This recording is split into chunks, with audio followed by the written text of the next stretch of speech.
Good morning. Good morning. Welcome to worship in the Unitarian Universalist Church of Charlotte. Susan Magan writes, "We hear the call to look and listen carefully, to turn away from a world that buys and sells happiness, to fully experience the luring whisper of our heart's truth. Why not today? Why not now? We are here and together at home in this evolving place, home in this ever-changing breath and body. We hear the call from far beyond and deep within, and we do not hear it alone." As we prepare to sing, please turn to someone next to you and welcome them.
We kindle again the flame of our chalice, shared symbol of our liberating faith. May its light be for us a beacon of reason, deepened by wisdom. May its warmth beckon us into loving community. May its fire summon us always into the shared work of justice.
Welcome again to today's service.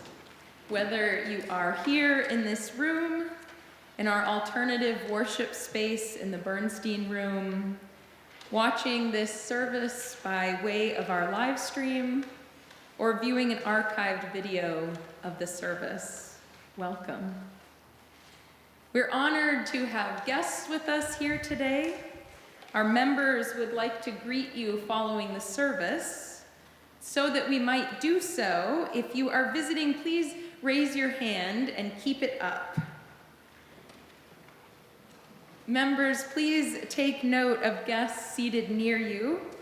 After the service, invite them to join you for coffee and conversation in Freeman Hall. Should it enhance your experience of future services, you can find both a large print order of service and a personal hearing assistance device on the table at the entrance of the sanctuary. If you'd like to learn more about us, please fill out a yellow card and place your completed card in an offering basket when they are passed later in the service. Members with a life event to share can do so on the reverse side of the card. You'll find them along with offering envelopes on the clipboards at the end of your row. Please begin passing them down your row now.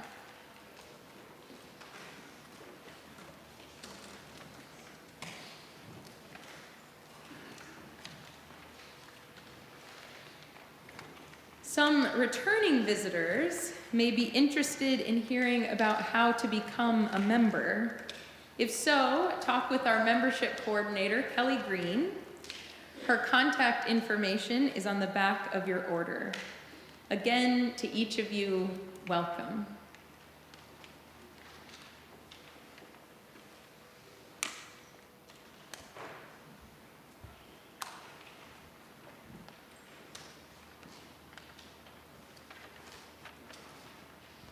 Our reading this morning is by Omid Safi, who is a scholar of Islam, particularly of Sufi, the mystic tradition within Islam. He is at Duke University. Many of us have gotten to know Omid Safi through his relationship with Krista Tippett on Being. Omid Safi writes, "These days, I find myself thinking a lot about community, what it means, what it does to our hearts, and what happens to us when we live without it. I look around me and wonder how community is shaped, is missed. Here's the mystery about community, about a sense of fellowship," Safi writes. Community is about much more than one person entering a space and then another person entering the space, and so on. Community is not merely a gathering of individuals coming together. Community is an almost alchemical reaction that happens among all that we are capable of being and becoming. Each of us is like a musical symphony made up of so many unsung notes. It is the encounter with our fellow human beings that determine what notes emerge from us. We have a say in the matter. We have so much say in the matter, but the beauty of our companions also has a say. The beauty of our fellowship has a say. It is a sense of community that is a commitment to making goodness and beauty become real.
I once attended a retreat for congregational leaders who were feeling more frustrated than productive, more discouraged than excited.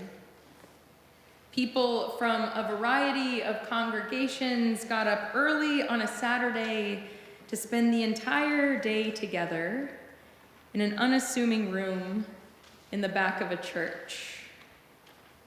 We spent the day listening to one another talk through our challenges and offering support.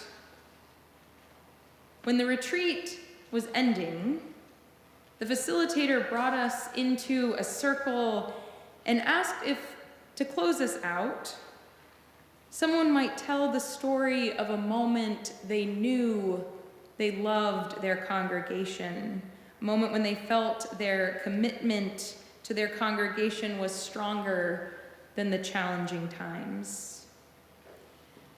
There was a long silence. Then a woman named Anne cleared her throat and said, "I could share."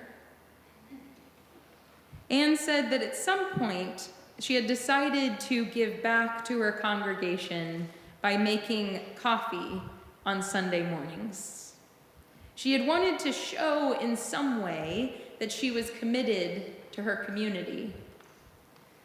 One day, after years of attending worship and helping to make coffee for after the service, Anne was coming out of the kitchen to start collecting empty cups when out of nowhere, she stopped and just stood there, taking it all in, awash in the hum of conversation. She had a sort of out-of-body experience, as she described it, as if watching the scene from afar. She said it was like finally she realized that she was here, what she felt, what she saw for the first time. Here was a room full of people sharing in life. She understood for a moment that every Sunday there were people in the room who were grieving, people who had lost someone who once defined the rhythm of their lives. There were always people there who were stepping through a threshold of some new beginning, some inviting joy showing them life from another angle. Every week, there were people present who were anxious about something, people who were in awe of the world around them. And every week, there were people present who were emerging and unfolding. And these people shook hands and commented on the weather, and some sipped coffee from a lonely corner, hoping to be drawn into conversation. These were the people chasing after children, exchanging hugs, and cleaning up spills. From her moment of understanding the coming together of all these lives, Anne was suddenly astounded that no one else seemed to notice especially. No one made a fuss about the beauty of what was happening. The extraordinary was dressed too convincingly in the mundane. So she savored the moment by herself, drinking in the hum of conversation, feeling grateful to witness that there was evidence of something more present in that room. And then the moment passed. Anne put her head back down and went about the usual business of tidying up as people began to leave. But she knew in a different way why she would come back next week to be in that room again and to make coffee. When Anne finished her story there at the retreat, as we prepared to leave after a long day, we all nodded and smiled because we understood that yes, there is the wear and tear of daily frustrations, and there is cruelty and there is suffering in our world. And as Omid Safi put it, our fellowship has a say. Of all the things talked about during that retreat, I thought the longest about what Anne had shared. Anne had put in years of commitment to her congregation, and yet nothing she said sounded self-sacrificial. There was nothing about all that she'd given up to be present, everything she'd held back for the good of the whole. Instead, it was like Anne joined in the work of creating a sense of community the way an artist would approach a defining work. There was joy and frustration. There were bouts of exhilarating inspiration and times when it just felt like plain old work. Still, overall, in retrospect, it was a celebration. Before Anne found her congregation, something had been missing in her life. From somewhere, she got the idea that what was missing was community. And when Anne got up the courage for the first time to attend her congregation, that community for her was just that, an idea. Ideas can be beautiful things. We lift them up when we're in need of inspiration. Ideas can call us to routine or expansive endeavors. Ideas can be beautiful things, but it's our commitments that make ideas real. Growing an herb garden is a lovely idea. Daydreaming of stepping out onto the porch to clip a bough of rosemary or pluck a sprig of mint to add another layer of flavor to whatever we're cooking. The idea is exciting, but it can't feed us. It's only when we travel to get pots and soil and seeds, then read about the needs of each plant, not too much light, keep the soil damp. It's when we sit down and get dirt under our nails as we lovingly cover the seeds and label the pots, position them just right in the sun, and give them enough water. The idea of an herb garden, of adding zest to our daily meals, is very pleasant, but in the end, it's our commitment that makes things grow. Unitarian Universalist theologian James Luther Adams felt that faith was not so much about belief, but about the commitments we make. He wrote, "I call that church free which enters into covenant with the ultimate source of existence, that sustaining and transforming power. This covenant is the charter and responsibility and the joy of worship in the face of death as well as life. I call that church free which brings individuals into a caring, trusting fellowship that protects and nourishes their integrity and spiritual freedom." Anne understood this. Somewhere along the way, as Anne got to know her congregation, she decided to make ideas like welcome and community real. But this never would have worked if Anne had made this commitment alone. She joined with the people around her and the people who came before her, rolling up their sleeves and helping to nurture and grow community. There is power in collective commitment. As a congregation, we share in the idea and the hope of transformation. We seek to question everything that makes up the day-to-day of our society because the world we experience is not as it should be. We intend to give ourselves to a collective vision, refusing to compromise for anything less than all human beings living into their full capacity. The collective idea of spiritual, societal, and environmental transformation is breathtaking. but it's only our collective commitment that will make it real. Such commitments will be hard, often. And what a way to celebrate being alive together. What a way to join in creation. What a way to search out our individual and collective wholeness. When we come here and reach out to one another in word and action, we nurture and grow community. We make community real.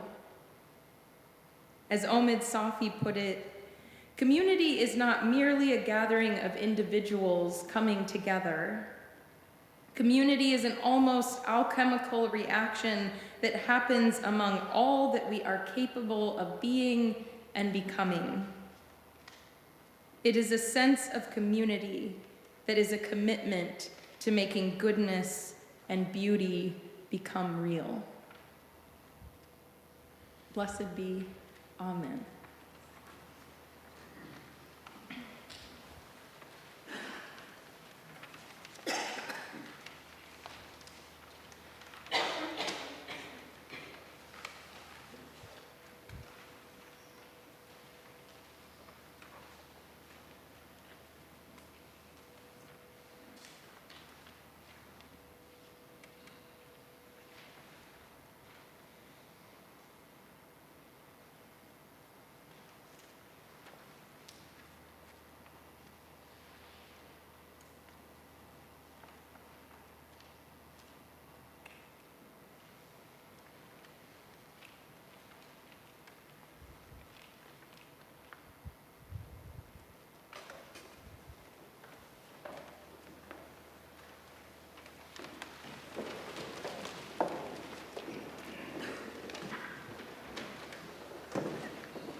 As we begin the portion of our service in which we focus on the things of concern to us as a congregation, with great delight I recognize Rebecca Visco, who is chair of our Board of Trustees, for a very special presentation.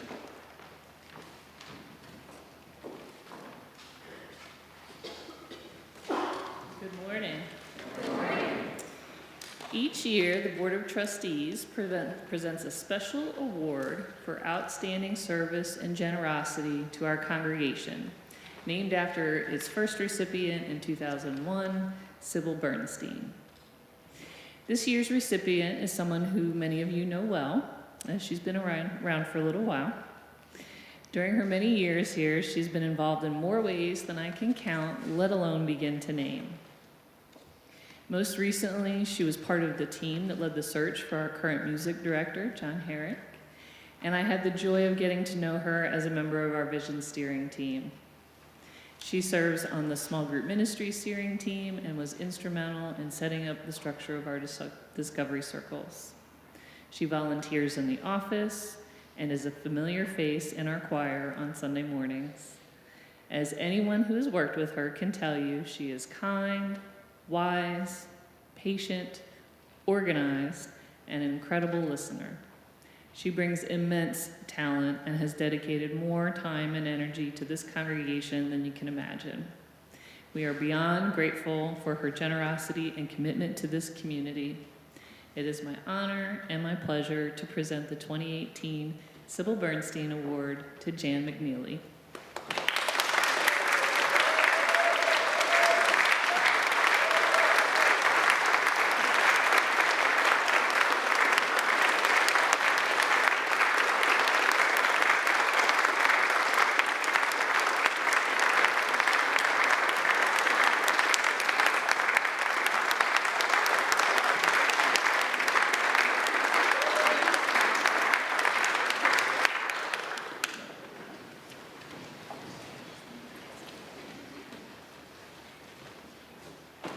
Jan was surprised at 9:15, but you've had 2 hours to prepare your speech.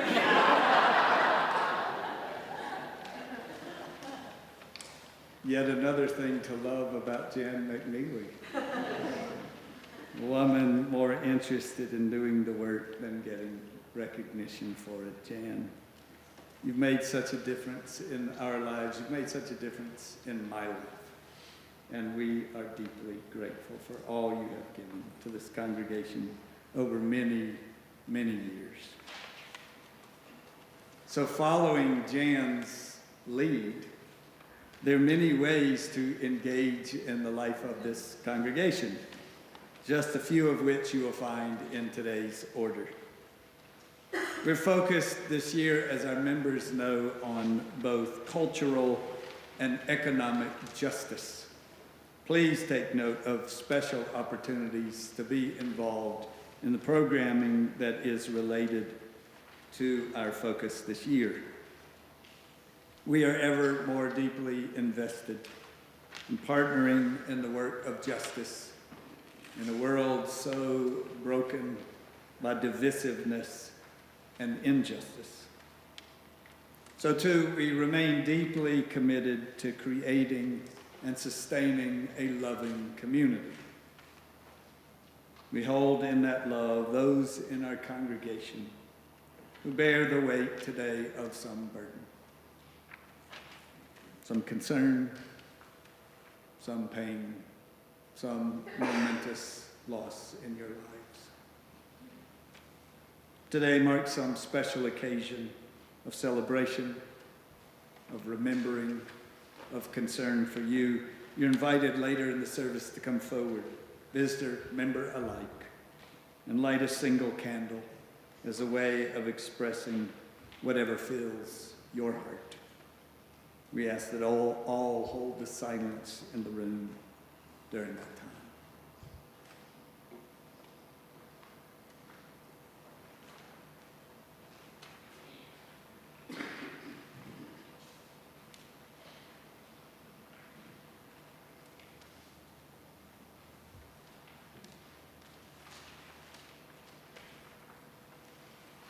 Would you be with me in meditation and aspiration?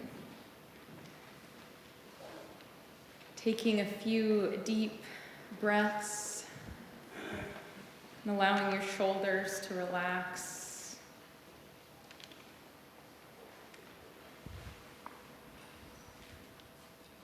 Source of all, we give thanks for cool air. Cause to savor the warmth of our coffee cup with both hands. The hours of sunlight are growing shorter, and the leaves on the trees will soon go hungry. But rather than dwell in a fear of scarcity, perhaps trees anticipate relief. In the late hours of rustling green, the frenzied preparation for the celebration of color. But then, at last, rest, quiet. Ample time to gather the sugar of their inward life, turning to the work of growth others can't see. And the rest that will end too soon. When we are still, we can feel how one season gives way to another.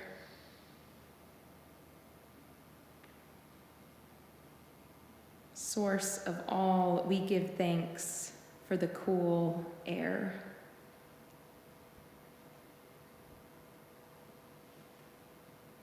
Amen.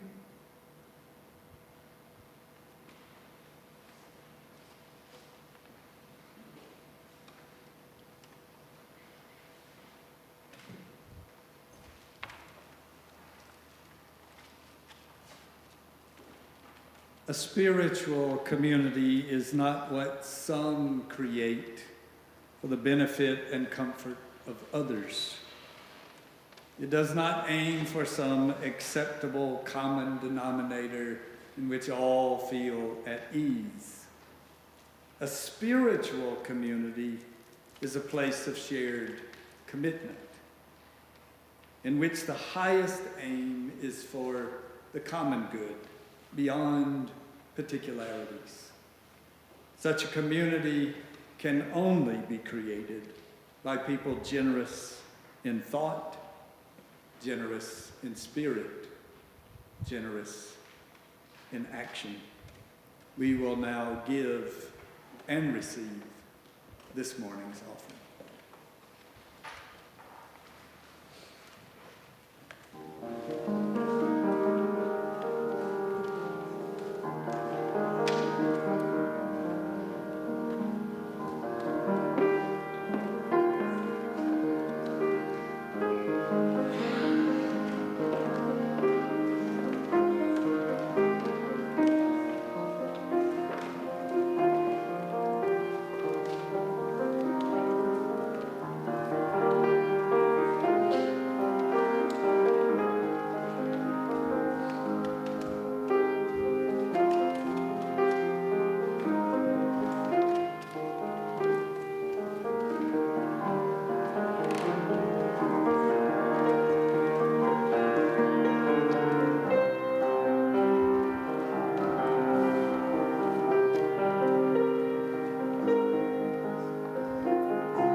It gives us great delight to be able to welcome officially some of the newest members of this congregation, those who have joined us in the past few months. New members who are here, who are participating in our ritual of welcoming, I will call your name, and when I do so, I'll invite you to come forward. Please bring your order of service with you so we can share in a litany. When you come forward, I'll invite you to sign our membership book, putting your name alongside most of the people who have ever been members of this congregation. Jeannie Fennell. Jeannie has been coming to the UUCC, she says, for quite a while and thought it time to make it official. Jeannie is a psychologist, now semi-retired, and has been in a consulting business for many years. Jeannie Fennell. Megan Hendler.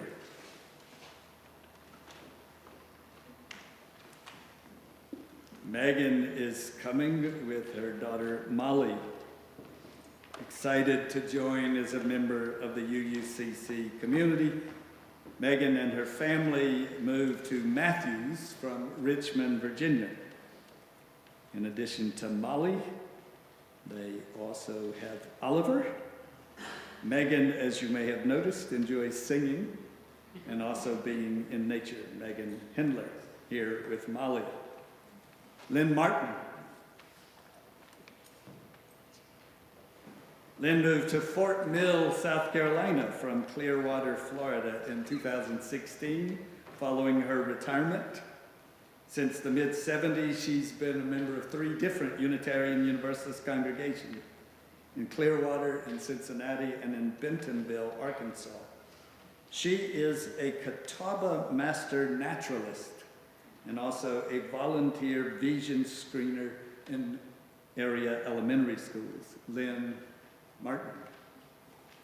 Eleanor Palmer. Ellie moved to Charlotte 2 years ago to start a career in web development. We need to talk. She has been involved in the congregation on and off since then, and has found meaning and enjoyment participating in affinity groups and a discovery circle. She looks forward to getting more involved in order to build community and help advocate for justice. Samantha Visco, what a delight to welcome a lifelong Unitarian Universalist who has been a part of the UUCC for almost 9 years. Her favorite principle is the 5th.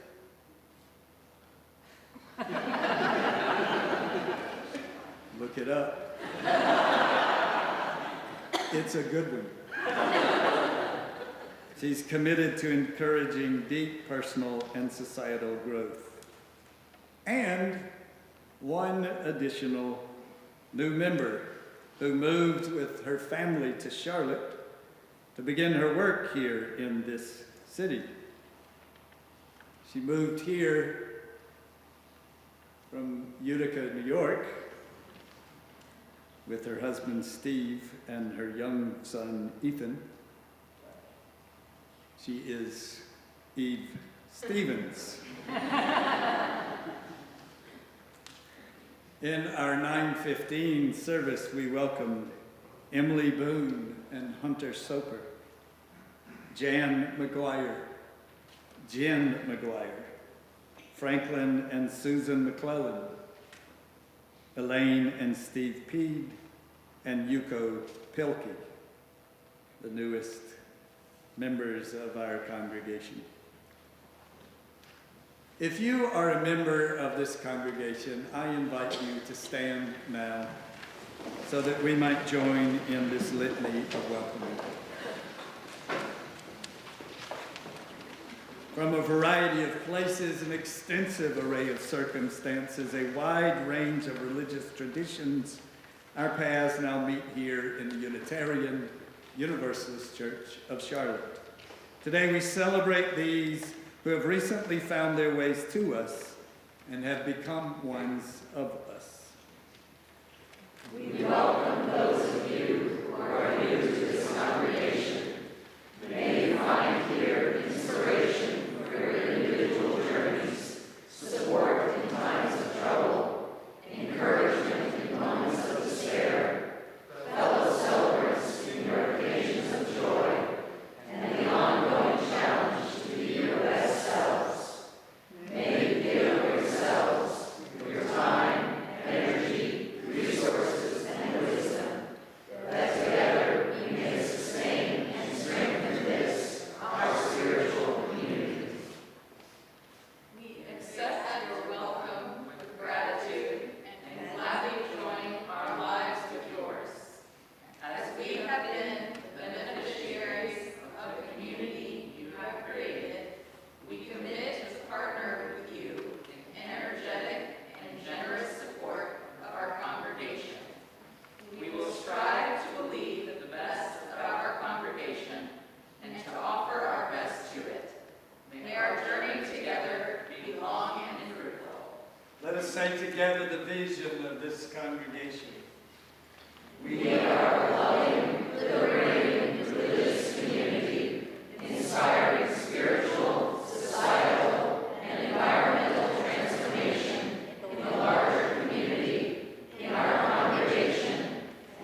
May we know that here each contributes in their way to the beauty of the whole. Please be seated.